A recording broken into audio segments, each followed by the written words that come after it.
Les Illuminati.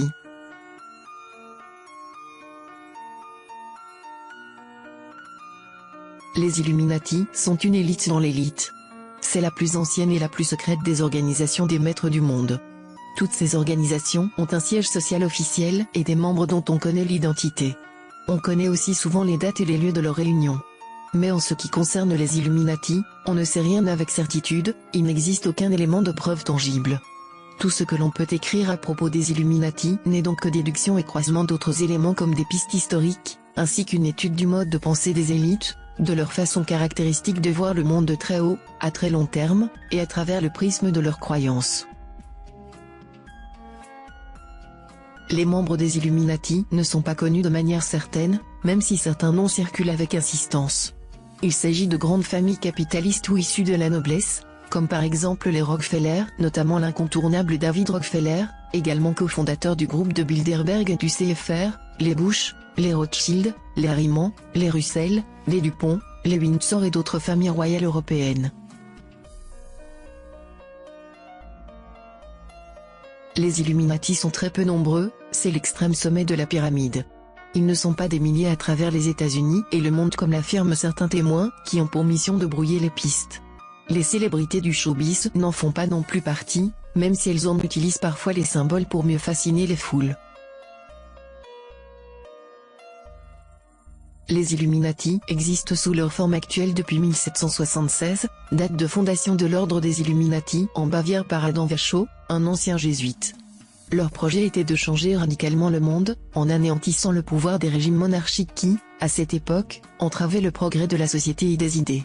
La Révolution française et la fondation des États-Unis auraient été des résultats de leur stratégie. Pour les Illuminati, la démocratie politique était un moyen et non une fin en soi. Selon eux, le peuple est par nature ignorant, stupide, et potentiellement violent. Le monde doit donc être gouverné par une élite éclairée. Au fil du temps, les membres de ce groupe sont passés du statut de conspirateurs subversifs à celui de dominateurs implacables, dont le but essentiel est de perpétuer leur pouvoir sur la population. La création des Illuminati marqua le lancement d'un plan conçu pour se dérouler sur plusieurs siècles, en utilisant le contrôle du système financier naissant pour parvenir à une domination totale sur le monde.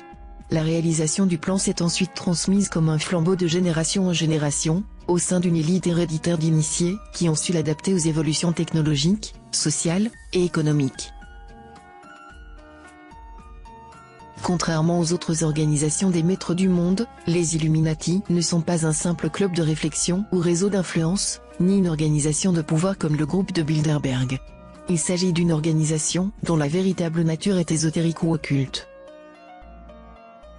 Les dirigeants politiques ou économiques se présentent au public comme des personnes éminemment rationnelles et matérialistes. Mais le public sera étonné d'apprendre que certaines de ces personnes participent à des cérémonies étranges, dans des sociétés secrètes où se perpétue le culte des dieux égyptiens et babyloniens, Isis, Osiris, Baal, Moloch, ou Sémiramis. Le terme Illuminati signifie littéralement les illuminés, du latin illuminar, illuminer, connaître, savoir. Les Illuminati se considèrent en effet comme détenteurs d'une connaissance et d'une sagesse supérieure, héritée de la nuit des temps, et qui leur donne une légitimité pour diriger l'humanité. Les Illuminati sont la perpétuation d'une société secrète très ancienne, la Fraternité du Serpent, ou Confrérie du Serpent, dont l'origine remonte aux racines de la civilisation occidentale, à Sumer et Babylone, il y a plus de 5000 ans. La civilisation qui domine le monde aujourd'hui est en effet la prolongation de la civilisation sumérienne, qui a inventé tout ce qui caractérise la civilisation occidentale, l'administration d'État, l'argent, le commerce, les taxes et les impôts, l'esclavage, les armées organisées, une expansion fondée sur des guerres perpétuelles et l'asservissement des autres peuples.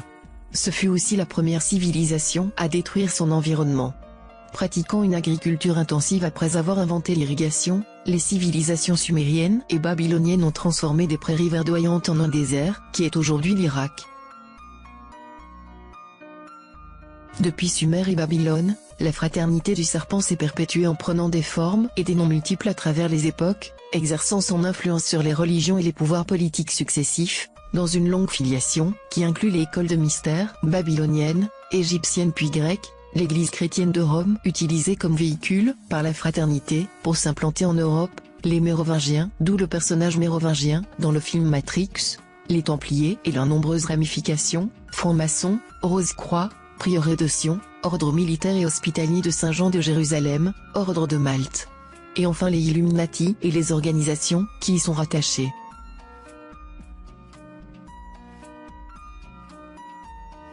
Le symbole des Illuminati est présent sur les billets de 1 $, une pyramide dont le sommet, l'élite, est éclairé par l'œil de la conscience et domine une base aveugle, faite de briques identiques, la population.